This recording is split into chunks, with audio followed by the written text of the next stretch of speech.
යාළුවනේ වැසි වනාන්තරයක් කියලා කියන්නේ අධික වර්ෂාපතනයක් ලැබෙන වනාන්තරයක් කියලා අපට සරලව හඳුන්වන්න පුළුවන්. ඉතින් යාළුවනේ මේ වැසි වනාන්තර අපගේ පෘථිවි තලය පුරා වර්ග කිලෝමීටර මිලියන 10ක තරම් ඉතාමත් අධික භූමි ප්‍රමාණයක් පුරා පැතිරෙනවා. ඉතින් මේ ප්‍රමාණය පෘථිවි භූමි තලයෙන් 7%ක් වගේ ප්‍රමාණයක් තමයි ගන්නෙ. ඉතින් යාළුවනේ මේ ලෝකේ තියෙන ලොකුම වැසි වනාන්තරය වෙන්නේ ඇමේසන් වැසි වනාන්තරය. ඉතින් ඒ ඇමේසන් වැසි වනාන්තරය ගැන මේ වීඩියෝ එකෙන් කතා බහ. ඉතින් මේ වීඩියෝ එකේ අවසානයේ තෙක්ම අපිත් එක්ක ඉඳලා ඉන්න.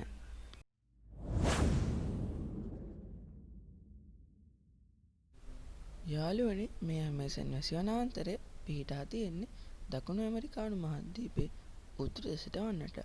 ඉතින් යාළුවනේ මේ විශාලත්වය වර්ග කිලෝමීටර මිලියන 5.5ක් විතර වෙනවා.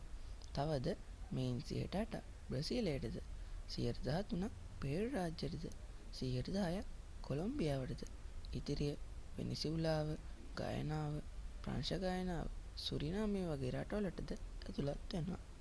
ඉතින් යාළුවනේ මෙය ශ්‍රී ලංකාව වගේ 88 ගුණයක් පමණ විශාලත්වයක් ගන්නවා කියලා සඳහන් වෙනවා. ඉතින් යාළුවනේ මෙහි කණ්ඩායම් 350කට අයත් මිලියන 30ක තරම් ඉතාමත් අධික ජනගහනයක් වෙසෙනවා. එයින් 9%ම ආදිවාසී ජනතාවද වෙනවා. ඒ වගේම යාළුවනේ මෙය ජාතික දේශපාලන පද්ධති 9ක් විසින් පාලනය කරනු ලබන අතර ස්වදේශික ප්‍රදේශ 3344ක් පිහිටා තියෙනවා. ඉතින් යාළුවනේ මේ කණ්ඩායම් 60ම හුදකලාවේ තමයි සිටින්නේ. ඉතින් එලෙස සිටින තවත් කණ්ඩායමක් තමයි යුනෝමාම්වරුන් කියන්නේ. ඔවුන් විශේෂ වන්නේ 32000ක ජනගහනයකින් යුක්ත වීම හා වර්තමාන ලෝකයේ සමග කිසිදා නොගැටී පැවතීමයි. ඉතින් යාළුවනේ තවද රිබන් හෝස් නමින් හඳුන්වන ග්‍රාමීය ආදිවාසී නොවන ජන කොට්ටාශයක්ද මෙහි ජීවත් වෙනවා. ඉතින් මොවුන්ගේ ප්‍රධාන ජීවිත වෘත්තිකාව වන්නේ මසුන් ඇල්ලීම හා සංචාරක කර්මාන්තයයි. ඉතින් යාළුවනේ මේ ඇමේසන් වැසි වනාන්තරය තුළ ජෛව විවිධත්වය ඉතාමත් ඉහළ මට්ටමක පවතිනවා. ඉතින් මෙහි කුමේ විශේෂ පමණ මිලියන 2.5ක් ජීවත් වෙනවා. තවද කුරුළු විශේෂ 1294ක්ද, මසුන් විශේෂ 2200ක්ද, උරගයන් විශේෂ 420ක්ද, උභයජීවි විශේෂ 378ක්ද, ක්ෂීරපාය විශේෂ 427ක්ද ජීවත් වෙනවා. ඉතින් යාළුවනේ මෙහි සෑම හෙක්ටයාරයකටම අපුෂ්ඨ වංශීන් බිලියන 1ක් පමණ ජීවත් වෙනවා කියලා සඳහන් වෙනවා. ඉතින් යාළුවනේ මෙහි සිටින විෂසහිත හා භයානක සතුන් ලෙස පොයිසන් ඩාර්ට් ෆ්‍රොග්, පිරානා මාළු, බ්ලූ ෂාක් මාළු, හාපි ඊගල් උකුස්සන් හා පිට් වයිපර්ස් වගේම ග්‍රීන් ඇනකොන්ඩම් වගේ සතුන් අපිට ගන්න පුළුවන්. ඉතින් යාළුවනේ මෙහි දැනට හඳුනාගෙන ඇති ශාක වර්ග 40000ක් පමණ තිබෙනවා. තවද මෙහි ශාක බිලියන 390ක් පමණ තිබෙනවා කියලා සඳහන් වෙනවා. ඉතින් යාළුවනේ සෑම වසරකදීම සහරා කාන්තාරයේ සිට මේ ශාක පෝෂණය කිරීමට වැලි පැමිණෙනවා. ඉතින් එලෙස ටොන් මිලියන 182ක් පමණ වැලි මෙහි පැමිණෙනවා. ඉතින් යාළුවනේ නාසාහි කැලිපසෝ චන්ද්‍රිකාවට අනුව මෙහි පොස්පරස් ටොන් මිලියන 22ක් විතර අඩංගු වෙනවා.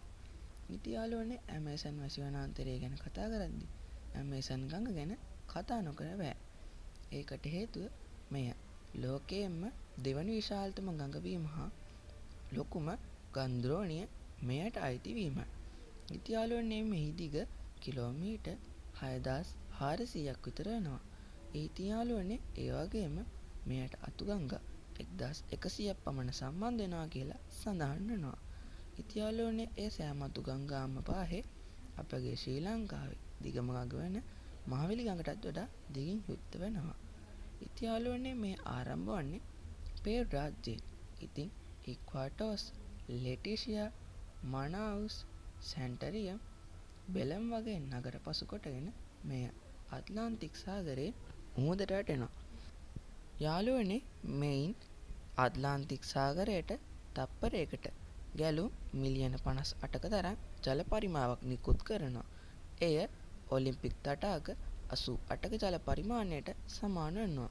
ඔලිම්පික් තටාකයක ඇති ගැලුම් ප්‍රමාණය 6,60,000ක් විතර වෙනවා. ඉතියාලුවනේ තවද මේ ඇමේසන් ගඟෙන් නිකුත් කරන ජල ප්‍රමාණය අනිකුත් ලොව විශාලතම ගංගා 7න් නිකුත් කරන ජල ප්‍රමාණයටත් වඩා වැඩි අගයක් ගන්නවා. ඉතියාලුවනේ මෙහි ජීවත් වෙන සතුන් ලෙස ඇනකොන්ඩා සතුන් හා පිරානා මාළුන් හඳුන්වන්න පුළුවන්. තවද දුර්ලභ සත්ව විශේෂයක් වන රෝස ඩොල්ෆින් මාළුන්ද මෙහි ජීවත් වෙනවා. ඉතියාලුවනේ මේ ඇමේසන් වැසි වනාන්තරය වැදගත් වෙන්නේ මෙහි ජෛව විවිධත්වය නිසාමවත් ඇමේසන් ගඟ නිසාමවත් පමණක් නොව තවද මෙයින් ගෝලීය ඔක්සිජන් අවශ්‍යතාවයෙන් 20%ක්ම සපයනවා. තවද ඖෂධ සෑදීමට ගන්නා මුළු අබ්ජම් ප්‍රමාණයෙන් 25%ක්ම මේ ඇමේසන් වැසි වනාන්තරය මගින් සපයනවා. තවද යාළුවනේ මෙහි වයසත් මේ වැදගත් වීමට තවත් කාරණයක් වී තිබෙනවා. මෙය සෑදීමට වසර මිලියන 250ක්ම ගොස් ඇති අතර මේ පවතින ආකාරයෙන් වසර මිලියන 55ක් විතර පැවතිලා තියෙනවා. ඉතින් ඒ වුණාට යාළුවනේ ඇමේසන් වැසි වනාන්තරය කියලා කියන්නේ මේ වන විට ඉතාමත් අධික වශයෙන් වන් විනාශයට ලක්වන වැසි වනාන්තරයක් වී තිබෙනවා. ඒකට හේතුව දැව කපන්නන්ගේ ග්‍රහණයට මේ වැසි වනාන්තරය ලක්වීමයි. ඉතින් යාළුවනේ 2000 වසරේ සිට 2005 වසර දක්වා පමණ වර්ග කිලෝමීටර 22,392ක්ම වසරකට පමණක් කපා දමා තිබෙනවා. ඉතින් යාළුවනේ රජයේගත් සමහර ක්‍රියාමාර්ග හා රුක් රෝපණ වැඩසටහන් වැනි වැඩසටහන් නිසා මේ තරමක් අඩු වී තිබෙනවා. නමුත් 2021 වසරේදී නැවතත් අවුරුදු 15ක ගස් කැපීමේ ඉහළ මාර්ගය වාර්තා වී තිබෙනවා.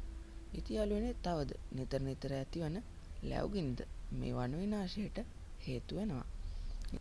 ඉතින් යාළුවනේ අද මේ වීඩියෝෙන් කතා කරේ ඇමේසන් වැසි වනාන්තරය ගැන පොඩි විස්තරයක්. ඉතින් මේ වීඩියෝ හොඳයි කියලා හිතනවා නම් ලයික් එකක් දාන්න අමතක කරන්න එපා. ඒ වගේම අපිව සබ්ස්ක්‍රයිබ් කරන්න අමතක කරන්න එපා. ඉතින් එහෙනම් අද මේ වීඩියෝ එකෙන් සමුගන්නවා. ඔයගොල්ලෝ හැමෝටම සුබ දවසක්. ආයුබෝවන්.